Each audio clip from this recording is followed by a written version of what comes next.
Everyone, सरल academy में आपका स्वागत है। उम्मीद करती हूँ आप सब बढ़िया है और आप सबकी स्टडीज भी बहुत अच्छी चल रही है। आज हम एक बहुत ही इम्पोर्टेंट लेक्चर आपके लिए लेकर आए हैं बेटा, जो कि है चैप्टर नंबर 10 जो है आपका फिजिक्स का तरंग प्रकाशिकी, उससे रिलेटेड हम इसके बहुत सारे इंपॉर्टेंट क्वेश्चन को आज कवर करेंगे और जितने छूट जाएंगे उसको हम सेकंड लेक्चर पे लेके चले जाएंगे। लेकिन हमें इसके पार्ट 1, पार्ट 2, पार्ट 3 ऐसे करके ढेर सारे लेक्चर नहीं लाने। आप इसे वन शॉट के जैसे ले सकते हैं कि जितने इंपॉर्टेंट क्वेश्चन हैं चैप्टर के, आपके वे सभी 1 या 2 लेक्चर में कवर कर दिए जाएंगे। अगर आज हो पाया मुझसे तो अभी कवर कर दूंगी, नहीं तो नेक्स्ट लेक्चर में पूरा डी एंड किसका, तरंग प्रकाशिकी का। जहां तक मुझे पता है एमपी बोर्ड का जो सिलेबस है उसमें यूनिट सिस्टम होता है कि चैप्टर नंबर 8, 9 और 10 को मिला के एक यूनिट बनी हुई है और वो है कितने नंबर की, 16 नंबर की आई थिंक। ठीक है, तो ऐसे ही कुछ स्टेट में चैप्टर वाइज नंबरिंग होती है। तो ये जो चैप्टर है आपका तरंग प्रकाश की, आप इसे 6 या 7 नंबर का चैप्टर मान सकते हैं और इससे बहुत डिफिकल्ट और बहुत अजीबोगरीब से सवाल थोड़े से बनते हैं। तो देखिएगा, समझिएगा, कहीं कोई डाउट रह जाए तो कमेंट करके पूछ लीजिएगा, कोई दिक्कत नहीं है, हम इसे दोबारा से कवर कर देंगे। लेकिन पहले समझो कि पढ़ना क्या क्या है आपको चैप्टर में, मतलब कौन कौन से ऐसे इंपॉर्टेंट क्वेश्चन हैं जो हम आगे समझने वाले हैं। तो हम समझ रहे हैं तरंग प्रकाशिकी, ठीक है। इसके पहले मैं किरण प्रकाशिकी को पूरा कवर करवा चुकी हूँ। अब आए हैं हम कहाँ, तरंग प्रकाशिकी पर। तरंग प्रकाशिकी जो है वो पूरी तरह बेटा प्रकाश पे बेस्ड चैप्टर है। आप इस पे पूरा पूरा किसके बारे में पढ़ेंगे, प्रकाश के बारे में। और अल्टीमेटली जो सिद्धांत दिए गए हैं इस संबंध में, किस संबंध में, प्रकाश के संबंध में, हमें वे समझने हैं। हाँ, एक्चुअल में मेरे को ये बताओ पहले कि प्रकाश होता क्या है। क्या है प्रकाश? तो प्रकाश एक तरह का ऐसा नेचर है जो कि विभिन्न घटनाओं के द्वारा हमारी आंखों में दृष्टि संवेदना उत्पन्न करता है। प्रकाश की जो प्रकृति होती है वो कैसी होती है कि बहुत सारे माध्यमों में ये हमारे माध्यमों से टकराकर हमारी आंख के रेटिना पर पड़ता है और हमें दृष्टि संवेदना देता है। मतलब इसकी उपस्थिति में ही आप चीजों को देख सकते हो। अगर अंधकार है तो क्या आपको चीजें दिखाई देती है? नहीं। तो प्रकाश की प्रकृति ही ऐसी है कि वो किसी न किसी माध्यम से टकराकर कोई ना कोई गुण उत्पन्न करेगा और जैसे ही हमारी आंखों पे पड़ेगा तो हमारी आंखें चीजों को देखने लग जाएंगी। तो प्रकाश के संबंध में अनेक वैज्ञानिकों ने अलग अलग कॉन्सेप्ट दिए हैं, अलग अलग सिद्धांत दिए हैं और उन्हीं सिद्धांतों को आपको पहले समझना है। तो पहले देखिए कि क्या क्या आपको समझना है।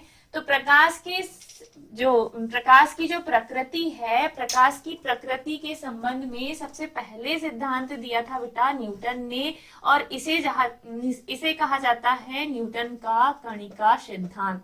ठीक है, न्यूटन का कणिका सिद्धांत किसके संबंध में दिया गया है? प्रकाश की प्रकृति के संबंध में। फिर इसके बाद आए हैं बेटा हाइगन सर, तो हम समझेंगे हाइगन का तरंग सिद्धांत, और ये भी दिया गया था किसके संबंध में? प्रकाश की प्रकृति के ही संबंध में। जब हाइगन का तरंग सिद्धांत समझ लो तो हाइगन सर ने एक और सिद्धांत दिया जिसे कहा जाता है हाइगन का द्वितीयक तरंगिकाओं का सिद्धांत, जिसे हम सेकेंडरी वेव थ्योरम भी कह सकते हैं।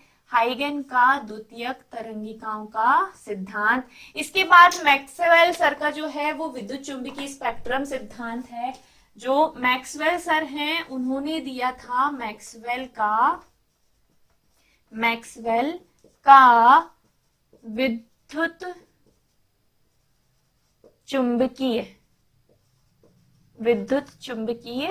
स्पेक्ट्रम सिद्धांत। और इसके बाद एक और आए हैं हमारे कौन, प्लांक सर, तो जिसे कहा जाता है प्लांक का विकिरण की द्वैती प्रकृति। विकिरण की द्वैती प्रकृति या ड्यूल नेचर जो है द्वैती प्रकृति के संबंध में, किसकी द्वैती प्रकृति?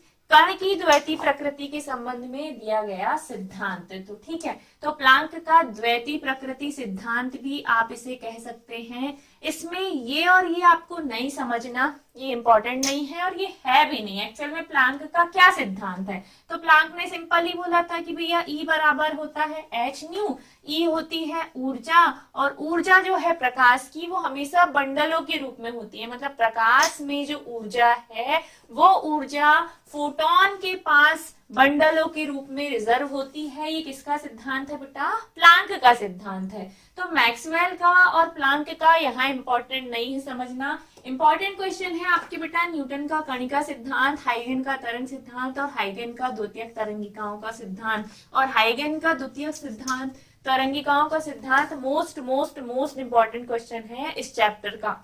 इसके आगे हम समझेंगे बेटा, इसको समझने के बाद अगला क्वेश्चन आपका बनेगा तरंगाग्र, कि तरंगाग्र क्या है, तरंगाग्र कितने प्रकार का होता है समझाइए। तो आपको तरंगाग्र को एक्सप्लेन करना है अच्छे से, तरंगाग्र को भी समझाना है और इसके प्रकार को भी समझाना है, और ये भी बहुत इंपॉर्टेंट क्वेश्चन है। ठीक है, इसके आगे जब हम बढ़ेंगे तो अगला क्वेश्चन आपको समझना है बहुत इंपॉर्टेंट, जो कि है क्या, ध्रुवित प्रकाश और अध्रुवित प्रकाश। ये क्यों समझना है, तो ये आपको लगेगा बेटा पोलेराइड को समझने में। ध्रुवित प्रकाश और अध्रुवित प्रकाश की हम व्याख्या करेंगे, और इसको समझने के बाद हम जाएंगे किस पर, इसको समझने के बाद हम पहुंचेंगे पोलेराइड वाले क्वेश्चन पर, जिसमें मैं आपको पूरा अच्छे से पोलेराइड को एक्सप्लेन करूंगी कि पोलेराइड क्या है, इसकी संरचना कैसे होती है, इसका उपयोग हम कैसे करते हैं, सब कुछ ऑल अबाउट पोलेराइड हम पोलेराइड वाले क्वेश्चन में कवर कर देंगे। और फिर भी अगर मेरे पास टाइम बच गया तो एक और जो इम्पोर्टेंट क्वेश्चन है जिसे कहा जाता है कला संबद्ध स्रोत, ये कला संबद्ध स्रोत वाले क्वेश्चन को भी मैं आज कवर करवा दूंगी। और एक और मोस्ट इम्पोर्टेंट क्वेश्चन जो इस चैप्टर से बनता है वो है बेटा व्यतिकरण और विवर्तन। ठीक है, क्या है क्वेश्चन, व्यतिकरण और विवर्तन। और जब आप व्यतिकरण और विवर्तन को कवर कर लोगे ना तो आप इन दोनों में अंतर भी डिफरेंशिएट कर पाओगे बहुत अच्छे से। तो इतने क्वेश्चन का मेरा टारगेट है, ये तो हटा दो, ये तो नहीं पढ़ना है, ये दिया भी नहीं है एक्चुअल में, सिर्फ आपको नॉर्मली दे दिया कि प्रकाश की प्रकृति को समझाने के लिए इतने सारे वैज्ञानिकों ने अलग अलग सिद्धांत दिए हैं। न्यूटन का कणिका सिद्धांत आया था 1676 में, हाइगन का तरंग सिद्धांत आया था 1678 में, हाइगन का द्वितीयक तरंगिकाओं का सिद्धांत भी 1678 में। आपको इन तीनों के सन याद रखने हैं अच्छे से। ठीक है, न्यूटन का कणिका सिद्धांत क्या है ये हम पहले समझते हैं, फिर हम समझेंगे हाइगन का तरंग सिद्धांत और हाइगन का द्वितीयक तरंगिकाओं का सिद्धांत। तो आइए अच्छे से दिल थाम के बैठिए, कुछ अगर कर रहे हो तो उसको छोड़ दो, अब सारे काम छोड़ के पहले इस चैप्टर को अच्छे से समझो क्योंकि इंपॉर्टेंट है। और इसी के अंदर से बनेंगे इसके ऑब्जेक्टिव टाइप क्वेश्चन, और वो आपसे तभी बनेंगे जब आपने डिटेल अच्छे से पढ़ा हो। ओके, चलिए स्टार्ट करते हैं न्यूटन के कणिका सिद्धांत से। चलिए बेटा पहले हम समझते हैं किसका सिद्धांत, न्यूटन का कणिका सिद्धांत। अगर 2 नंबर में ये क्वेश्चन आपसे पूछ ले तो आपको क्या क्या लिखना है ध्यान से सुनिएगा। न्यूटन ने ये जो कणिका सिद्धांत दिया था ये दिया था कब, 1676 में, 1676 यानी कि 1676 में वैज्ञानिक सर आइजैक न्यूटन ने प्रकाश के प्रकृति के संबंध में एक सिद्धांत दिया जिसे न्यूटन का कणिका सिद्धांत कहते हैं। ठीक है, इसके कुछ पॉइंट्स जो हैं वो इस प्रकार हैं, जिसमें से सबसे पहले उन्होंने बताया कि कणिका सिद्धांत का मतलब क्या है, कण, और दिया किसके लिए गया है, प्रकाश के संबंध में। तो इनका कहना था कि प्रकाश जो है छोटे छोटे कणों के रूप में, प्रकाश में क्या होते हैं, छोटे छोटे कण, छोटे छोटे कणों के रूप में माध्यम में सरल रेखा में गमन करता है, सरल रेखा में गमन करता है। ये इसकी पहली लाइन है कि जो प्रकाश है वो छोटे छोटे कणों के रूप में माध्यम में एक सरल रेखा में गमन करता है।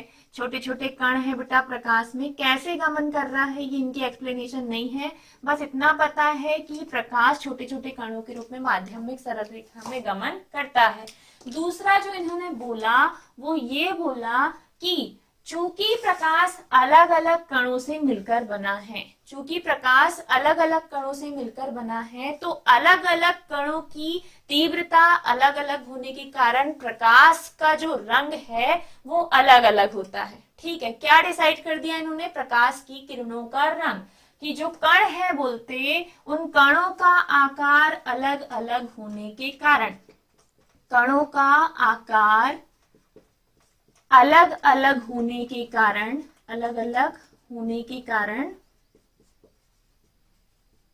प्रकाश अलग अलग रंगों में, अलग अलग रंगों में विभक्त होता है या अलग अलग रंगों से मिलकर बना होता है। ये न्यूटन सर की दूसरी लाइन थी। तीसरी लाइन जो मोस्ट इंपॉर्टेंट है बेटा वो ये है, पहला तो इन्होंने बोला कि प्रकाश जो है वो छोटे छोटे कणों से मिलकर बना होता है और एक सीधी सरल रेखा में गमन करता है। सिद्धांत दिया गया था इनके द्वारा 1676 में, और इनका कहना था कि कण का आकार अलग अलग होने के कारण प्रकाश की जो किरणें हैं उनका कलर भी अलग अलग होता है, रंगों का कलर अलग अलग होता है। ठीक है, आगे इन्होंने बोला कि विरल माध्यम में प्रकाश की चाल कम, मतलब अगर वायु में प्रकाश चल रहा है तो विरल माध्यम में प्रकाश की चाल कम होती है, प्रकाश की चाल कम, ये लाइन बहुत अच्छे से याद रखिएगा। और विरल माध्यम में प्रकाश की चाल कम और सघन माध्यम में प्रकाश की चाल अधिक होती है, सघन माध्यम में प्रकाश की चाल अधिक होती है। न्यूटन सर का मानना था कि अगर भैया वायु है तो वायु में प्रकाश बहुत धीरे धीरे चलेगा, और अगर इसको हमने पानी या कांच में पहुंचा दिए तो उसमें प्रकाश बहुत तेजी से गमन करेगा। ये जो लाइन कही गई ना इनके द्वारा आखिरी, कि विरल माध्यम में प्रकाश की चाल कम होती है और सघन माध्यम में प्रकाश की चाल अधिक होती है, इस पर बाद में एक वैज्ञानिक है हमारे फोको, जिन्होंने भंवर धाराओं की खोज भी किए थे। फोको को भंवर धाराओं का आविष्कारक भी कहा जाता है और भंवर धाराओं को फोको धाराएं भी हम कहते हैं। ठीक है, तो फोको सर ने इस लाइन के ऊपर फिर से रिसर्च की और इन्होंने अपने प्रयोगों के द्वारा पाया कि ऐसा नहीं होता। होता क्या है कि विरल माध्यम में प्रकाश की चाल अधिक होती है, विरल माध्यम में प्रकाश की चाल जो होती है वो अधिक होती है, जबकि सघन माध्यम में प्रकाश की चाल कम होती है। और इनके द्वारा की गई इस रिसर्च के बाद इस पूरे सिद्धांत को अमान्य घोषित कर दिया गया। अगर आपसे पूछा जाए कि क्या न्यूटन के कणिका सिद्धांत को मान्यता मिली, क्या वो रिसर्च का हिस्सा बना, क्या आगे उसे बढ़ाया गया, तो नहीं। चूंकि इनने जो ये लाइन बोले ना कि विरल माध्यम में प्रकाश की चाल कम होती है और सघन माध्यम में प्रकाश की चाल अधिक होती है, उस पर वापस से फोको सर ने रिसर्च किए और उन्होंने पाया कि उल्टा होता है। विरल यानी कि वायु में प्रकाश की चाल अधिक होती है, सघन यानी कि जल या कांच में प्रकाश की चाल कम होती है। मतलब जहां कण दूर दूर है वहां प्रकाश बहुत तेजी से निकल जाएगा, लेकिन जहां कण पास पास है वहां उसके वेग में थोड़ी सी क्या आ जाएगी, कमी आ जाएगी। तो इस रिसर्च के बाद ही न्यूटन के कणिका सिद्धांत को अमान्य घोषित कर दिया गया। और इसके कुछ समय बाद फिर आए हाइगेन सर, और हाइगेन सर ने दिया बेटा अपना तरंग सिद्धांत।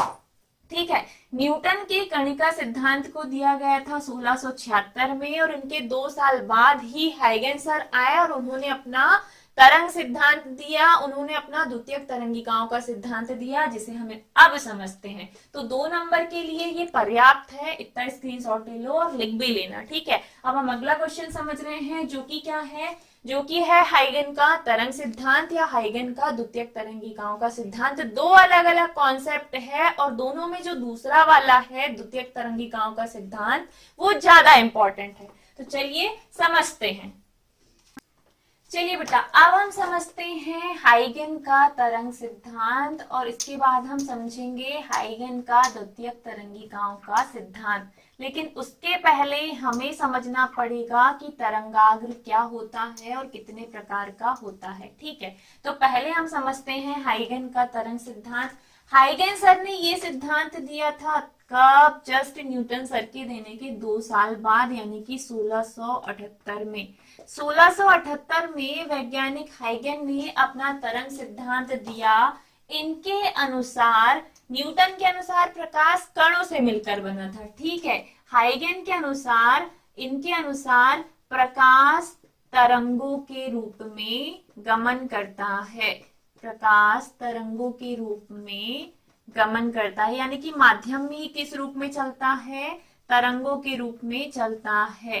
किसकी लाइन थी ये? हाइगन की। अब प्रकाश तरंगों के रूप में गमन करता है। इसके बाद इन्होंने बोला कि ये तरंगे माध्यम में किसके वेग से चलती हैं? प्रकाश के वेग से गमन करती हैं। प्रकाश का वेग जितना होगा, तरंगों का वेग भी प्रकाश के वेग से गमन करती है। हाँ, प्रकाश का वेग जितना होगा, तरंगों का वेग भी उतना ही होगा। एक और बात, ये चैप्टर ना आपको थोड़ा सा ऐसा लगेगा कि सर के ऊपर से जा रहा है। कॉन्सेप्ट ही वैसे है बेटा, पूरा इमेजिनरी आपको डायग्राम्स बनाना है अपने दिमाग में और फिर समझना है, तब जाके ये लाइनें आपके दिमाग में फिट बैठेंगी, अदरवाइज सर के ऊपर से चली जाएंगी। तो समझना पड़ेगा क्योंकि इंपॉर्टेंट है और इंपॉर्टेंट चीजें हमेशा बोर मारती हैं बच्चों को। पहली लाइन इनकी थी, तरंग सिद्धांत का मतलब ही है कि प्रकाश किस रूप में गमन करता है? तरंगों के रूप में गमन करता है। ये जो तरंगे हैं माध्यम में प्रकाश के वेग से ही गमन करती है। आगे इन्होंने बोला बेटा कि अलग अलग रंगों के, जितने टाइप के रंग है ना, अलग अलग रंगों के प्रकाश तरंग की आवृत्ति अलग अलग होती है। आवृत्ति अलग अलग होती है। जितने कलर की तरंगे होंगी, जितने कलर की प्रकाश तरंगे होंगी, उतने ही उनकी आवृत्तियां होंगी। मतलब लाल की अलग, बैगनी की अलग, काले की अलग, सफेद की अलग। तो इस प्रकार अलग अलग रंगों के प्रकाश तरंग की आवृत्ति अलग अलग होती है। ये लाइन किसकी थी? सॉरी, अलग अलग रंगों के प्रकाश तरंग की आवृत्ति अलग अलग होती है, ये भी कहना था हाइगन सर का। और आखिरी में इन्होंने बोला कि तरंग के चलने के लिए एक माध्यम की आवश्यकता होती है। तरंग के चलने के लिए इन्होंने एक काल्पनिक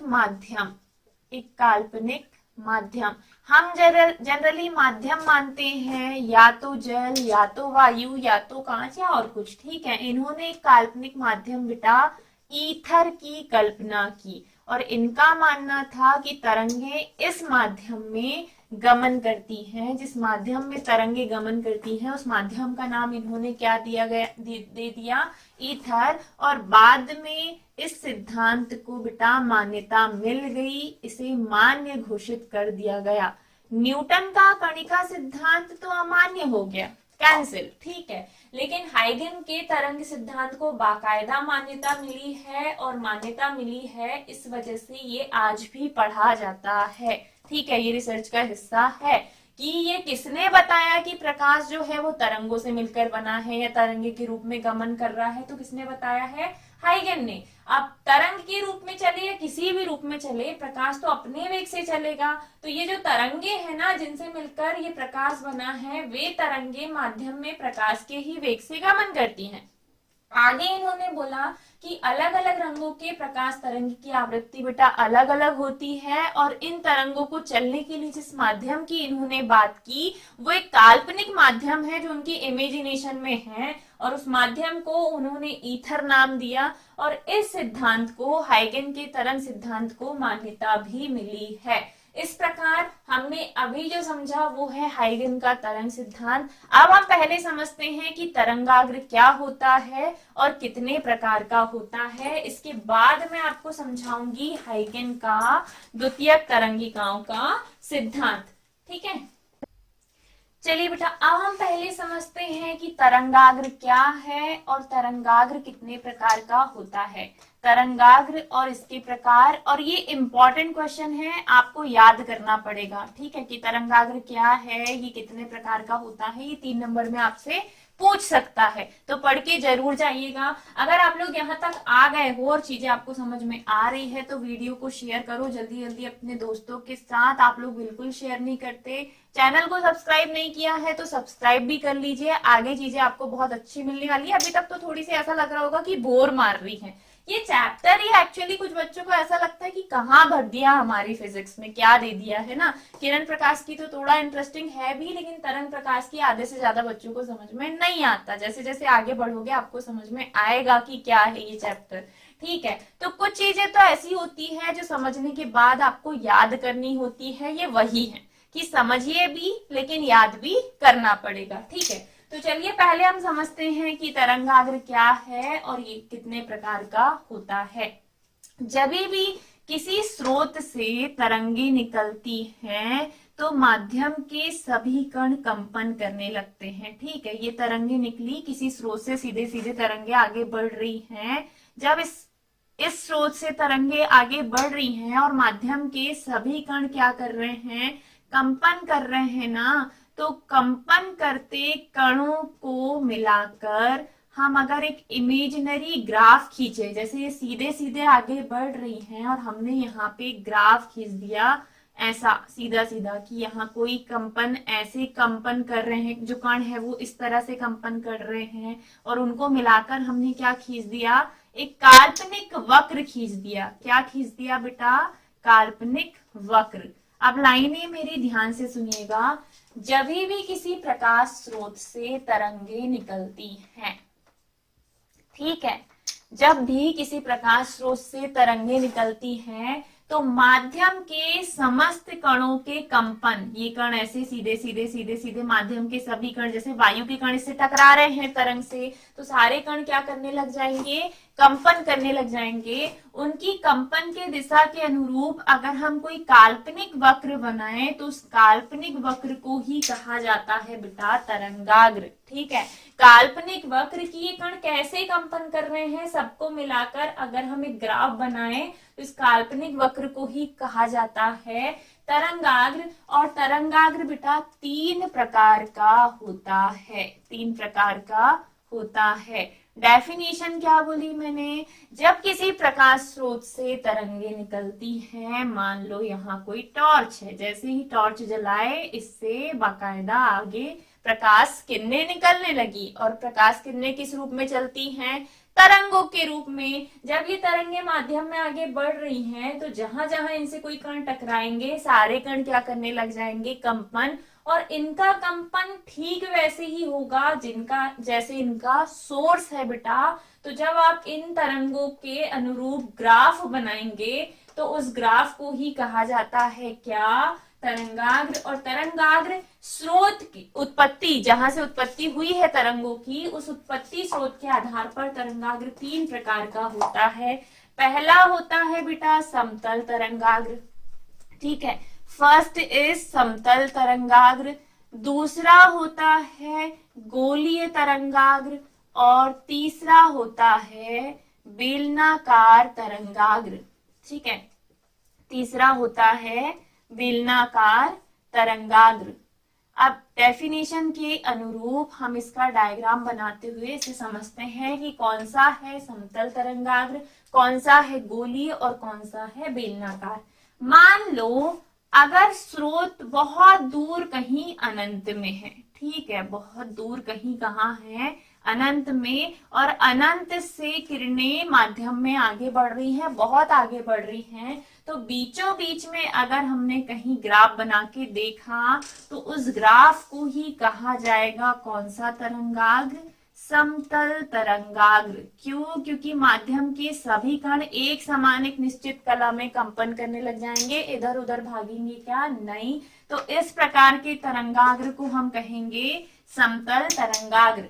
दूसरा होता है बेटा गोलीय तरंगाग्र। तो स्रोत को कैसा बना दो? गोल। जैसे सूर्य एक गोलीय सोर्स हो गया, बल्ब है, छोटा सा कोई बल्ब है, टॉर्च है, इस टाइप की चीजों से जब प्रकाश आगे बढ़ता है ना, ठीक है, तो ऐसे ऐसे चलेगा, एक गोल आवरण बनाते हुए चलेगा। इस कंडीशन में जब हम इसके गोलीय पृष्ठ को ऐसा बना देना कि कहाँ से निकला है प्रकाश और कैसे आगे बढ़ रहा है, तो वो ऐसे आगे बढ़ रहा है। कैसी तरंगे निकल रही हैं? गोलाकार तरंगे आगे निकल रही हैं, मतलब चारों तरफ निकल रही हैं। तो इस प्रकार को के तरंगाग्र को कहा जाता है गोलीय तरंगाग्र। ये तब उत्पन्न होता है जब जो स्रोत होता है वो कैसा हो? गोल हो। जैसे कि सूर्य से उत्पन्न, उसके चारों तरफ एक साथ तरंगे निकल रही हैं, तो वो जो तरंगाग्र बनेगा वो कौन सा तरंगाग्र होगा? गोलीय। बल्ब की बात करें, जो गोलीय बल्ब है, छोटे छोटे जो बल्ब होते हैं, वो कैसा तरंगाग्र बनाएंगे?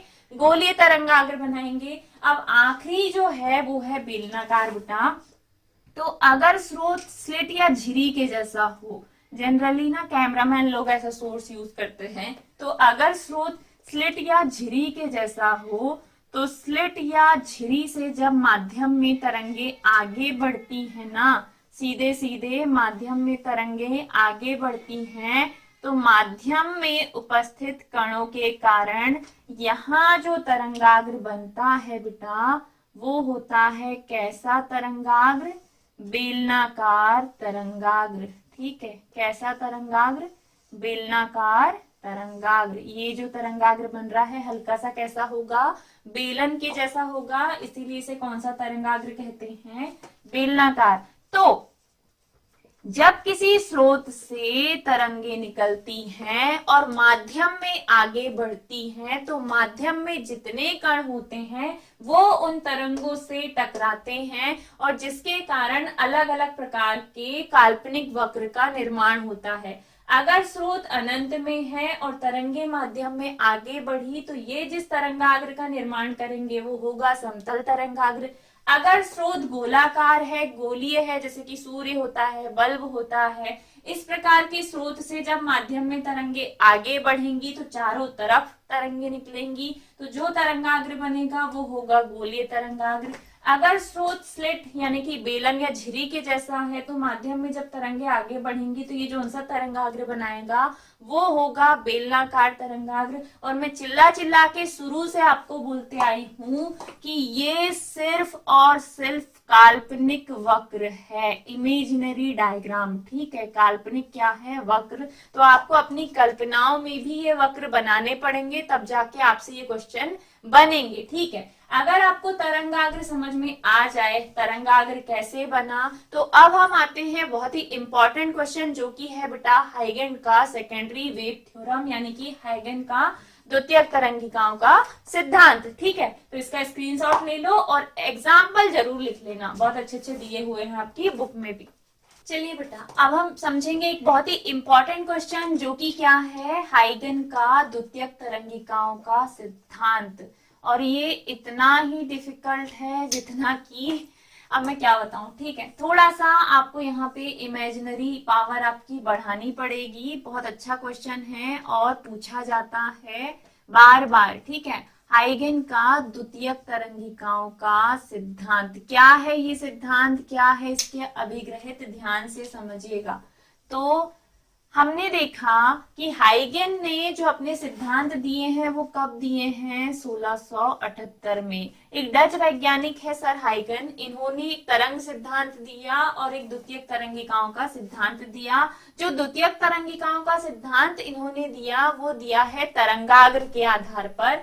इनका कहना है कि जब किसी प्रकाश स्रोत से, मान लो एक गोलीय प्रकाश स्रोत है और इससे माध्यम में आगे क्या निकल रही है बेटा? तरंगे निकल रही है। जैसे ही इससे तरंगे निकली, माध्यम में उपस्थित कण जो इससे टकराएंगे ना, वे सारे कण क्या करने लग जाएंगे? अब उनको तरंगों से क्या मिली होगी? ऊर्जा। जैसे ही उनसे ऊर्जा मिली, माध्यम के सभी कण तरंग के लंबवत आ गए। जैसे जैसे तरंगे आगे बढ़ रही हैं वैसे वैसे कण भी इसके साथ साथ आगे बढ़ रहे हैं और सारे कण क्या कर रहे हैं, वाइब्रेशन। अब अगर हम पिछले क्वेश्चन के अनुसार ये माने कि जो स्रोत है वो गोलीय स्रोत है और इससे जो तरंगे निकल रही वो चारों तरफ निकल रही हैं, तो माध्यम में यहाँ जो तरंगाग्र बनेगा बेटा, कि कण जैसे कंपन कर रहे हैं, उस आधार पर जो तरंगाग्र बनेगा वो कौन सा तरंगाग्र होगा, गोलीय तरंगाग्र। अब पहले यहां तक की लाइनों को हम लिखकर समझते हैं, ठीक है। हाइगन सर का कहना था कि जब प्रकाश स्रोत से तरंगे निकलती हैं, निकाल दिए तरंगे, जब प्रकाश स्रोत से तरंगे निकलती हैं, प्रकाश तरंगे, ठीक है, तरंगे निकलती हैं, तो माध्यम में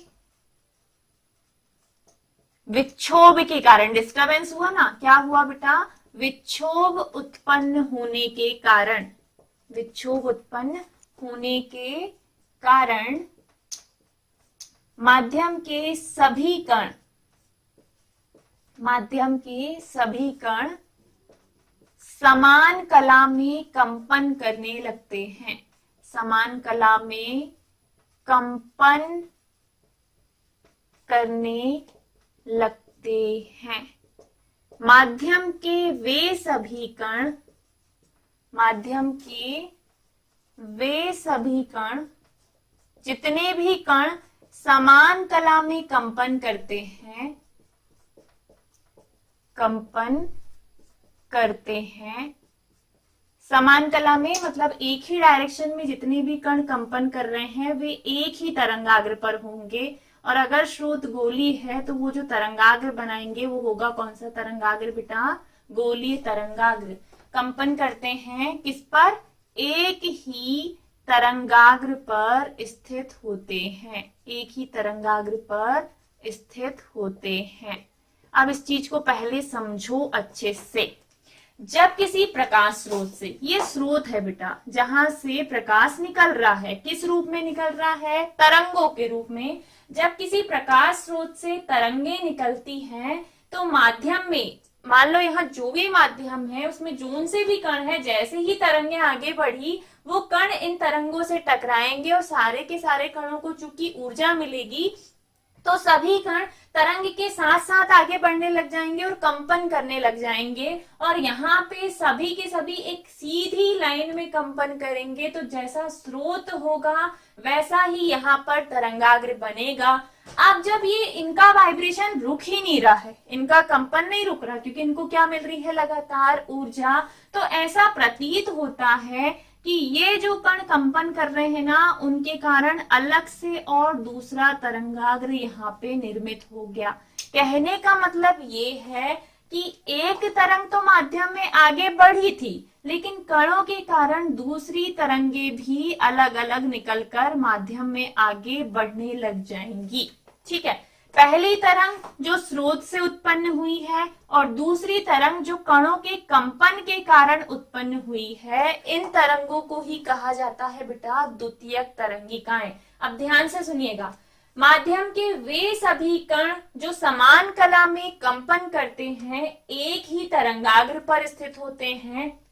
एक ही तरंगाग्र पर स्थित प्रत्येक कण कंपन कर रहे होते हैं, इसलिए इनसे इसी समय दूसरी तरंगे माध्यम में आगे बढ़ती हुई प्रतीत होती हैं और इन दूसरी तरंगों को ही कहा जाता है बेटा द्वितीयक तरंगिकाएं। आप ऐसे समझ सकते हो कि पहले प्रकाश स्रोत से बेटा एक तरंग निकली, माध्यम में जिन जिन कणों से टकराई उन कणों से फिर दूसरी तरंगे, जैसे ट्री में ब्रांचेस निकलती हैं वैसे ही कणों से दूसरी तरंगे निकलने लग गई। और इन दूसरी तरंगों के लिए अगर आप फिर से की ग्राफ बनाओगे ना तो वो भी वैसा ही होता है जैसा प्राथमिक के कारण बनता है। जैसे यहाँ पे स्रोत गोलीय था तो जो तरंगाग्र बना वो गोलीय तरंगाग्र बना, तो आगे जब आप कणों के कंपन के कारण वापस से काल्पनिक वक्र बनाते हैं तो वो भी कैसा बनता है, गोलीय ही बनता है। और इन दूसरी तरंगों को ही कहा जाता है बेटा द्वितीयक तरंगिकाएं। और यही है हाइगन का द्वितीयक तरंगिकाओं का सिद्धांत, जो कि आपके 25 बोर्ड के लिए मोस्ट मोस्ट मोस्ट इंपॉर्टेंट है। अच्छे से पढ़ के जाइएगा और एक बार और अच्छे से ध्यान से सुन लो। डायग्राम को थोड़ा सा इमेजिन करते हुए समझना। जब किसी प्रकाश स्रोत से तरंगे निकलती हैं तो माध्यम में उपस्थित सभी कण समान कला में कंपन करने लगते हैं। माध्यम के वे सभी कण जो समान कला में कंपन कर रहे हैं एक सीधी लाइन में एक तरंगाग्र में स्थित होते हैं। और यहाँ पे स्रोत के आधार पर तरंगाग्र तीन प्रकार के हो सकते हैं, या तो गोलीय या समतल या बेलनाकार, डिपेंड ऑन सोर्स। ठीक है, आगे जब माध्यम के कण कंपन कर रहे होते हैं उसी दौरान इन कणों से दूसरी तरंगे निकलती हैं और जब हम उनका काल्पनिक वक्र बनाएंगे तो हमें ऐसा लगेगा कि यहाँ पे दूसरा तरंगाग्र बन गया है। और इस द्वितीयक तरंगाग्र से जो तरंगे निकलती हैं उनको ही कहा जाता है बेटा द्वितीयक तरंगिकाएं। और ये जो पूरा सिद्धांत है ये कहलाता है हाइगन का द्वितीयक तरंगिकाओं का सिद्धांत। ठीक है, यहां तक तो लिख लेना। एक ही तरंगाग्र पर स्थित होते हैं, इसके बाद समान कला में कंपन कर रहे होते हैं, एक ही तरंगाग्र पर स्थित होते हैं। एक ही तरंगाग्र पर स्थित प्रत्येक कण एक नए तरंग स्रोत की भांति व्यवहार करता है। उससे एक नई तरंग निकलेगी, स्रोत की भांति व्यवहार करता है। इन नई तरंगों को ही इन स्रोत से निकलने वाली नई तरंगों को ही क्या कहते हैं बेटा? द्वितीयक तरंगिकाएं कहते हैं। द्वितीयक तरंगिकाएं कहते हैं। और ये भी एक प्रकार का काल्पनिक वक्र बनाएंगी जो कि होगा द्वितीयक तरंगाग्र। तो अब समझ में आया हाइगन का सेकेंडरी वेव थ्योरम यानी कि द्वितीयक तरंगिकाओं का सिद्धांत। ये अगर समझ में आ गया हो तो अब हम आगे बढ़ते हैं, एक और इम्पोर्टेंट क्वेश्चन समझते हैं जो कि है बेटा प्रकाश का व्यतिकरण। ठीक है, प्रकाश का व्यतिकरण क्या है और ये कितने प्रकार का होता है? चलिए बेटा अब हम समझते हैं प्रकाश का व्यतिकरण और प्रकाश का व्यतिकरण कितने प्रकार का होता है। बहुत अच्छे से पहले डायग्राम से डेफिनेशन समझिएगा। अब मैं सिर्फ बोलूंगी लिखूंगी नहीं। ठीक है, लिखना थोड़ा सा कम कर देती हूँ, टाइम बहुत लगता है। प्रकाश का व्यतिकरण क्या है तो चलिए समझते हैं। जब किसी प्रकाश स्रोत से तरंगे निकलती है ना, मान लो यहाँ पे कोई स्रोत है और इस स्रोत से आगे प्रकाश तरंगे निकल रही हैं। जब किसी प्रकाश स्रोत से तरंगे निकली और ये आगे माध्यम में आगे बढ़ती हैं और दो तरंगे एक साथ आगे बढ़ती हैं, कुछ ऐसी सिचुएशन पहले हम इससे समझते हैं बाद में फिर दूसरी। ठीक है, दो तरंगे एक साथ आगे बढ़ रही हैं किसी माध्यम में, तो व्यतिकरण की डेफिनेशन बोलती है कि जब लगभग समान आयाम, ऊंचाई कैसी होनी चाहिए इसकी? समान। ठीक है, जब लगभग समान आयाम और समान आवृत्ति की कितनी तरंगे? दो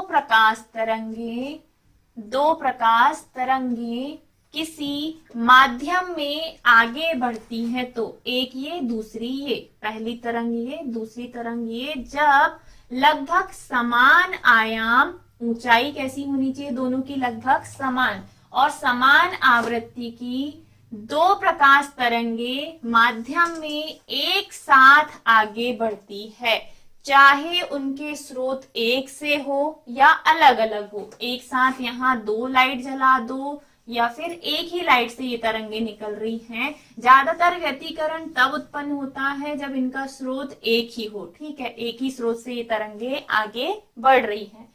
तो व्यतिकरण की घटना तब होगी जब लगभग समान आयाम मतलब ऊंचाई समान होनी चाहिए और समान आवृत्ति मतलब प्रति सेकंड अगर ये 2 चक्कर लगा रही है तो दूसरी तरंग भी 2 चक्कर लगाए, दोनों तरंगे माध्यम में एक साथ आगे बढ़ती है तो माध्यम के भिन्न भिन्न बिंदुओं पर प्रकाश की तीव्रता भिन्न भिन्न होती है। अब मान लो दोनों तरंगे मिलकर चली, यहाँ पे जाके मिल गई तो तीव्रता यहाँ बढ़ जाएगी। दूसरी सिचुएशन में यहाँ अगर दूर दूर हो गई तो तीव्रता कम हो जाएगी, वापस यहाँ मिली, यहाँ पे भी मिली तो तीव्रता बढ़ जाएगी। इस प्रकार माध्यम के अलग अलग बिंदुओं पर प्रकाश की जो तीव्रता है वो अलग अलग होती है। प्रकाश की इस घटना को ही बेटा व्यतिकरण कहते हैं। एक बार और रिपीट कर रही हूं मैं, जब लगभग समान आयाम और समान आवृत्ति की 2 प्रकाश तरंगे माध्यम में एक साथ आगे बढ़ती हैं, तो माध्यम के भिन्न भिन्न बिंदुओं पर प्रकाश की जो तीव्रता है अलग अलग बिंदुओं पर तीव्रता अलग अलग होगी। इस घटना को ही कहा जाता है व्यतिकरण। और इनके मिलने के आधार पर कि कैसे ये तरंग मिलेंगी, इस आधार पर व्यतिकरण जो है वो 2 प्रकार का होता है। अगर हम देखें व्यतिकरण के प्रकार, ठीक है, तो व्यतिकरण 2 प्रकार का होता है। पहला होता है बेटा समपोषी, आधा आएगा, समपोषी या रचनात्मक व्यतिकरण।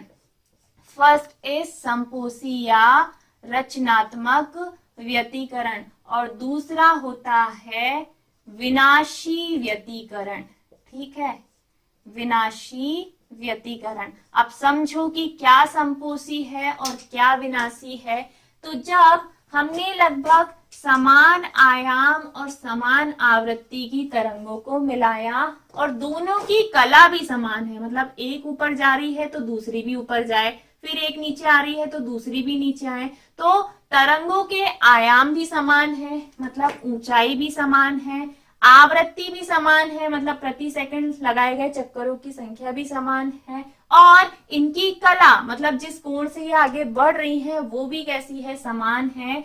तो इनसे मिलकर अगर ये पहली तरंग है, ठीक है, पहली तरंग, ये दूसरी तरंग है, तो इनसे मिलकर एक तीसरी तरंग बनेगी बेटा, जिसे हम कहेंगे परिणामी तरंग। और इस परिणामी तरंग का निर्माण तब हुआ जब दोनों तरंगे समान कला में मिलकर आगे बढ़ी। ठीक है, ये जो तीसरी तरंग है इसे कहा जाता है परिणामी तरंग। और परिणामी तरंग की तीव्रता माध्यम के भिन्न भिन्न बिंदुओं पर भिन्न भिन्न होती है। यहाँ कुछ और, इधर कुछ और, आगे कुछ और, ऐसे करके जैसे जैसे माध्यम में तरंग आगे बढ़ेगी वैसे वैसे तीव्रता का मान अलग अलग होते जाएगा। और इस प्रकार आप कह सकते हो कि कौन सा व्यतिकरण, ये कौन सा वाला व्यतिकरण समझा है हमने, ये है फर्स्ट टाइप, जिसको हमने कहा है समपोषी व्यतिकरण। समपोषी व्यतिकरण तब उत्पन्न होगा जब दोनों तरंगे जो एक ही स्रोत से निकली हैं माध्यम में समान कला में आगे बढ़े, इनके आयाम समान हो, इनकी आवृत्ति मतलब प्रति सेकंड तय किए गए चक्करों की संख्या दोनों तरंगों की समान हो, तो इनसे मिलकर जो परिणामी तरंग मिलेगी उसकी तीव्रता भी माध्यम के अलग अलग बिंदुओं पर अलग अलग होगी। और जो परिणामी तरंग होगी वो ये होगी बेटा। ठीक है, इस प्रकार के व्यतिकरण को समपोषी व्यतिकरण कहते हैं, जिसमें तीव्रता का मान बढ़ता है। ठीक है, अलग अलग बिंदुओं पर तीव्रता का मान बढ़ता है। अब दूसरा वाला जो व्यतिकरण है वो है विनाशी व्यतिकरण। विनाशी व्यतिकरण में क्या होता है, जब लगभग समान आयाम और समान आवृत्ति की, सेम डेफिनेशन, 2 तरंगे माध्यम में आगे बढ़े, पहली तरंग ये आगे बढ़ गई, दूसरी तरंग जस्ट इसकी विपरीत कला में आगे बढ़े, एक अगर ऊपर से आगे बढ़ रही है तो एक नीचे से आगे बढ़ रही है, एक ऊपर से तो एक नीचे से, मतलब तरंगों की मिलने की जो दिशा है वो कैसी है, अलग अलग।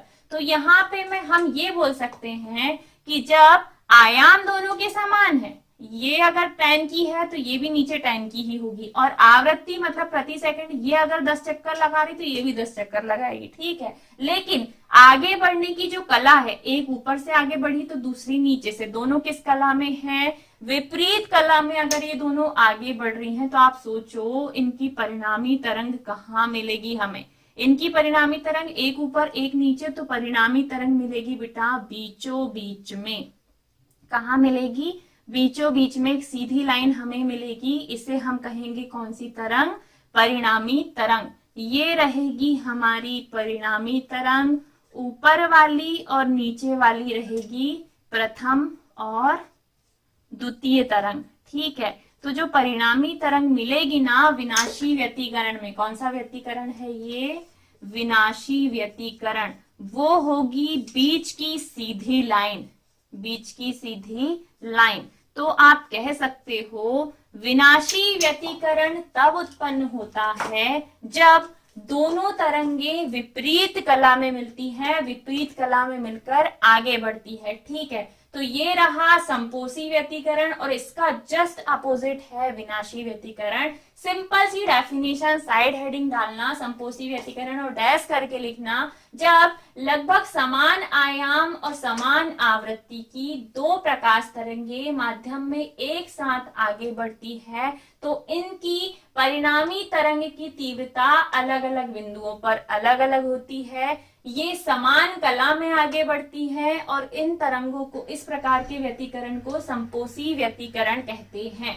दूसरा होगा बेटा विनाशी व्यतिकरण, इसमें आप उल्टा लिख दोगे, जब लगभग समान आयाम और समान आवृत्ति की दो प्रकाश तरंगे माध्यम में विपरीत कला में मिलती हैं तो इस प्रकार के व्यतिकरण को विनाशी व्यतिकरण कहते हैं। समझ में आ गया। अब हम आएंगे तरंगों के अध्यारोपण के सिद्धांत पर, कि तरंगों का अध्यारोपण का सिद्धांत क्या है। बड़ा आसान है, बहुत इंटरेस्टिंग है और अच्छे से आपको समझ में आ जाएगा। चलिए बेटा अब हम समझते हैं तरंगों के अध्यारोपण का सिद्धांत। तरंगों के अध्यारोपण का सिद्धांत इंपॉर्टेंट है, ये अध्यारोपण का सिद्धांत और अच्छे से आपको समझना है और बड़ा आसान है, ज्यादा डिफिकल्ट नहीं है, ठीक है। तरंगों के अध्यारोपण का सिद्धांत बोलता है कि जब दो या दो से अधिक तरंगे, ये एक तरंग, ये दूसरी तरंग, ये तीसरी तरंग, मान लो ये सब जाके माध्यम के किसी एक ही कण से टकरा रही है, ठीक है। अब किसी स्रोत से तरंगे निकली, एक साथ 2 3 4 तरंगे निकली और ये जाकर माध्यम के एक कण से टकराई एक साथ, ठीक है। तो जब दो या दो से अधिक तरंगे माध्यम के किसी एक कण से टकराती है तो जैसे ही इस कण से टकराएंगी ना, अब तरंगे इसे ऊर्जा दे देंगी तो ये अपनी जगह से हिल जाएगा। मान लो पहली तरंग जैसे ही इससे टकराई थी तो ये यहाँ से खिसक के यहाँ पहुंच गया, दूसरी तरंग ने यहाँ से इसे यहाँ खिसका दिया, तीसरी तरंग ने यहाँ से इसे आगे खिसका दिया। वो डिपेंड करेगा कि जो तरंगे कण से टकरा रही है उनकी तीव्रता किसकी कम है और किसकी ज्यादा। तो आप कह सकते हो कि जब अलग अलग तरंगे एक साथ एक कण से टकराती हैं तो वो इस कण पर अलग अलग विस्थापन उत्पन्न करती है। अब टोटल अगर आपको ये पता करना है कि कण का विस्थापन एक्चुअल में कितना हुआ है तो आप ये कह सकते हो कि पहले आप निकालोगे कि पहली तरंग ने इसे कितना विस्थापित किया, दूसरी तरंग ने इसे कितना विस्थापित किया और तीसरी तरंग ने इसे कितना। जितनी तरंगे इस कण से टकराएंगी उतना ही ज्यादा इस कण का विस्थापन उत्पन्न होगा, मतलब ये अपनी जगह से हिलके दूसरी जगह में पहुंच जाएगा। तो तरंगों के अध्यारोपण के सिद्धांत के अनुसार जब दो या दो से अधिक तरंगे माध्यम में किसी एक कण से टकराती हैं तो इस कण पर वो अलग अलग विस्थापन उत्पन्न करती हैं। इस स्थिति में तरंगों द्वारा उत्पन्न विस्थापन जितना होगा, पहली तरंग ने इसे जितना प्रभावित किया होगा, दूसरी ने जितना किया होगा, तीसरी ने जितना किया होगा, तो डेफिनेशन क्या कहती है आपकी? डेफिनेशन कहती है बेटा उस कण का परिणामी विस्थापन, उस कण का परिणामी विस्थापन तरंगों द्वारा उत्पन्न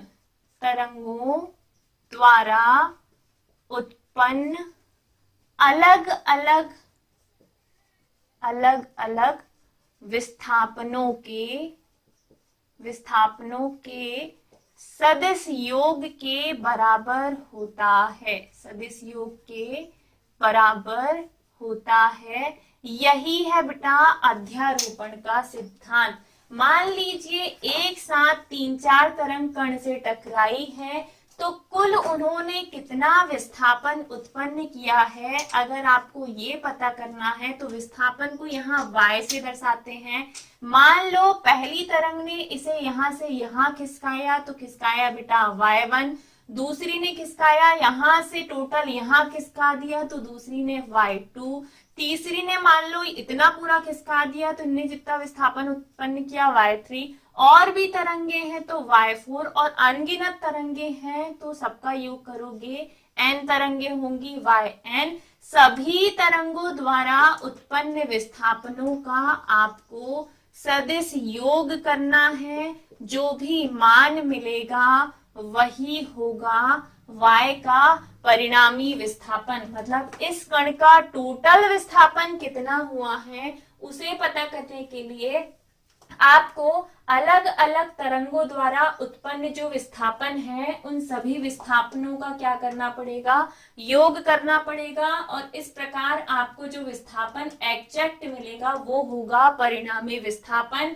परिणामी विस्थापन को y से दर्शाते हैं। पहली तरंग द्वारा उत्पन्न विस्थापन आप y1 मान सकते हो, दूसरी तरंग y2, और ऐसी अनगिनत यानी कि n तरंगे हैं तो yn तक आपको जाना है। सबका आपको सदिश योग करना है, जो भी मान आपको प्राप्त होगा वही होगा उस कण का परिणामी विस्थापन। और यही है तरंगों के अध्यारोपण का सिद्धांत। सिंगल लाइन में अगर आपको लिखना है तो सीधा सीधा आप लिखोगे कि जब माध्यम में अलग अलग तरंगे एक कण को प्रभावित करती हैं, एक कण से टकराती हैं, तो उस कण पर ये अलग अलग तरंगे अलग अलग विस्थापन उत्पन्न करती हैं। तब इस स्थिति में उस कण का परिणामी विस्थापन जो है वो तरंगों द्वारा उत्पन्न अलग अलग विस्थापनों के सदिश योग के बराबर होता है। उस कण का परिणामी विस्थापन तरंग द्वारा उत्पन्न अलग अलग विस्थापनों के सदिश योग के बराबर होता है। और यही है तरंगों के अध्यारोपण का सिद्धांत। ठीक है, अब एक छोटा क्वेश्चन जो इसके आगे आपको मिलेगा वो है बेटा प्रकाश के प्रकार, कि कितने प्रकार का प्रकाश होता है। तो आपको यहाँ 2 ही प्रकार का मिलेगा। पहला होता है अध्रुवित प्रकाश और दूसरा होता है ध्रुवित प्रकाश। ठीक है, फर्स्ट इज अध्रुवित और सेकंड इज ध्रुवित प्रकाश। अब ये क्यों पढ़ा रहे हो मैडम? एक मोस्ट इंपॉर्टेंट क्वेश्चन हमें अभी कवर करना है जो कि है पोलेराइड। और पोलेराइड को समझने के लिए आपको पहले अध्रुवित और ध्रुवित प्रकाश को समझना पड़ेगा। तो जब किसी स्रोत से तरंगे निकली और माध्यम के कण कंपन करने लग गए, ठीक है, जब किसी स्रोत से तरंगे निकली, माध्यम के कण कंपन कर रहे हैं और कंपन इसका किसी भी डायरेक्शन में हो रहा है, अनगिनत डायरेक्शन में, ठीक है, तो जब कण इस प्रकार कंपन करें कि कंपन की दिशा उनकी निश्चित ना हो, अनेक संभव दिशाओं में वो कंपन कर पा रहे हैं, तो इस प्रकार के प्रकाश को हम कहेंगे अध्रुवित प्रकाश।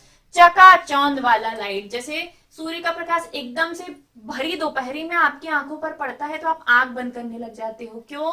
क्योंकि सूर्य का प्रकाश जब उस टाइम पे हमारे तक आता है ना, तो जो कण के कंपन है ना वो कैसे होने लग जाते हैं? अनगिनत डायरेक्शन में होने लग जाते हैं। और इस प्रकार का जो प्रकाश होता है बेटा वो होता है अध्रुवित प्रकाश, यानी कि अनपोलराइज्ड लाइट। ठीक है, दूसरा होता है ध्रुवित प्रकाश। जब किसी स्रोत से प्रकाश आ रहा है और प्रकाश की जो तरंग है उससे जब माध्यम के कण टकरा रहे हैं, तो ये कण जैसे प्रकाश चल रहा है वैसे ही उसके लंबवत या तो ऐसे कंपन करने लग जाए या फिर इसी के आधारवत मतलब आड़े में कंपन करने लग जाए, या तो इनके कंपन ऐसे आड़े हो या फिर ऐसे खड़े हो, तो इन दोनों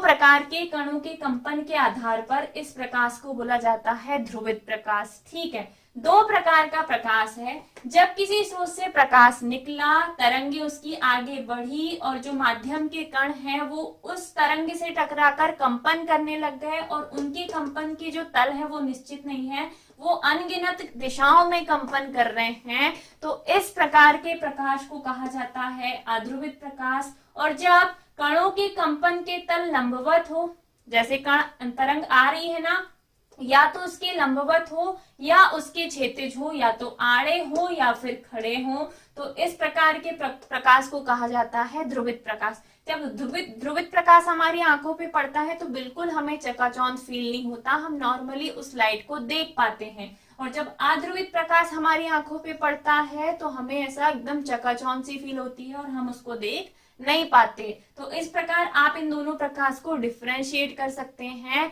और इससे रिलेटेड एक बहुत इंपॉर्टेंट क्वेश्चन आगे हम कवर करेंगे, जो कि है बेटा पोलेराइट। पोलेराइट क्या है, पोलेराइट की संरचना, इसका निर्माण कैसे किया जाता है, इसकी कार्यविधि और इसके उपयोग, इसे मैं अगले लेक्चर में कवर करूंगी। आज के लिए इतना पर्याप्त है।